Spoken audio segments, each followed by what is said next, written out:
ஆன்மீக அன்பர்களுக்கு வணக்கம். பொதுவாக மனிதர்கள் 3 வகையாக உடல் உபாதைகளுக்கு உட்படுவார்கள்.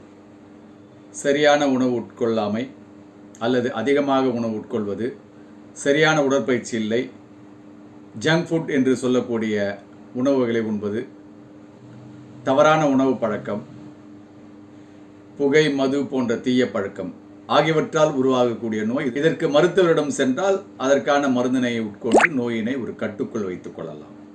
இரண்டாவது, சரியான உணவு முறை, நல்ல உடற்பயிற்சி, இவையெல்லாம் செய்தும் சில பேருக்கு உடல்நிலை சரியில்லாமல் போவதற்கு முன்வினை காரணமாக இருக்கலாம்.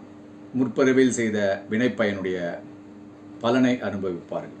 மூன்றாவதாக, கண் திருஷ்டி, பில்லி, ஏவல், சூனியம் போன்றவற்றால் பாதிக்கப்படுவார். நான் கூறிய 2வது மற்றும் 3வது காரணங்களுக்காக உடல் உபாதையால் பாதிக்கப்படுபவர்கள்